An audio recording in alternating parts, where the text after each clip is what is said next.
ini bahwa ijazahnya Pak Jokowi itu yang diteliti oleh Pak Roy Suryo dan teman-teman itu, apa yang diteliti oleh Pak Roy Suryo itu sebenarnya keliru begitu?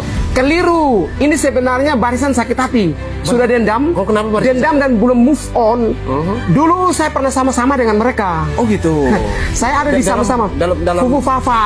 Oh, dalam Fufu Fafa. Oh, oke. Gulingkan Jokowi kan saya sama-sama. Oke. Tapi karena permainan mereka ini sudah terlalu berlebihan. Orang ini move on supaya negara ini kita sama-sama urus jadi baik. Kalau kita benci, kapan negara kita akan baik? Kita hidup hanya membenci 1-2 orang, sementara negara luar sementara memikirkan bagaimana ini negara mereka tuh akan maju. Kita masih berkelahi gara-gara ijazah. Dari situ sudah sekitar 4 bulan saya keluar dari tim mereka, saya sendiri lawan mereka kembali. Karena bagi saya mereka mengklaim menuding yang tidak berdasar dan tidak berdata. Yang terlibat dalam itu kan Pak Roy Suryo dan teman-temannya. Ya. Ada yang lain lagi itu ya? Banyak. Itu ibu-ibu. Maaf ya, saya minta maaf. Oknum relawan Anies semuanya. Saya minta maaf. Oknum relawan Anies semuanya. Ini berarti di balik proyek ijazah ini ada relawan Anies gitu?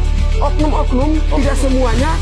Yang sakit hati dengan Jokowi, yang dibawa oleh Kojenudin, dibawa oleh Roy Suryo dan kawan-kawan untuk aksi di UGM, aksi di mana-mana.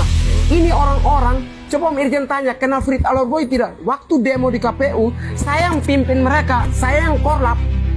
Gulingkan Jokowi di depan KPU, Bawaslu, DPR. Saya korlap utama, demo pertama, demo kedua, ketiga baru saya lepas, saya kasih ke orang lain. Itu grup namanya Civil, sekarang mereka sudah buat koalisi. Itu dari dasarnya. Koalisi apa?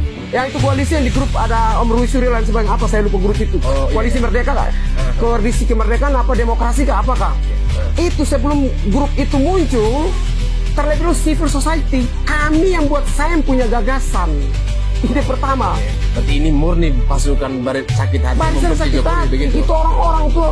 Ijazah ini hanya sebagai salah satu. Ya, alasan saja untuk menggulingkan Gibran, menghajar Prabowo supaya ketika ekonomi guncang mereka akan gulingkan seperti kasus 98. Target mereka Prabowo digulingkan, Gibran digulingkan. Target mereka Prabowo digulingkan, Gibran digulingkan. Menurut saya Om Roy Suryo dan kawan-kawan ini, sorry minta maaf, Anda tidak mengerti hukum pidana atau hukum perdata. Tapi dia orang yang juga terlibat dalam menyusun undang-undang ITE. Gimana nih? Meskipun mereka terlibat, tapi dia harus ketahui di dalam hukum. Saya punya dokter hukum teori hukum yang sekarang, Prof. Lumbang Gaul mengatakan bahwa Selamat Lumbang Gaul mengatakan anak hukum jangan pernah mengatakan seseorang itu salah kalau belum proses pengadilan. Nah, menuding ijazah palsu berarti dia sudah vonis sendiri. Berarti Roy Suryo tidak paham pasal ITE berbicara tentang pasal pencemaran. Barang siapa yang mentransmisikan, menyebarluaskan, membuat framing di ruang publik, dia kena. Belum lagi pasal 310 KUHP 311 mencemarkan, menfitnah. Saya akan bilang, Om Irjen punya ijazah palsu. Pertanyaan Om Irjen berapa? Ada bukti bahwa saya punya ijazah palsu di mana? Itu saya sudah menfitnah. Hukum positifnya. Hukum positifnya kena. Jadi pahami dulu sebelum seorang dokter tapi tidak mengerti tentang hukum, jangan asal-asal menuding orang punya ijazah palsu. Bilang aja, diduga ijazah ini tolong dikoreksi, dicek benar atau tidak. Begitu cara pembahasan hukumnya.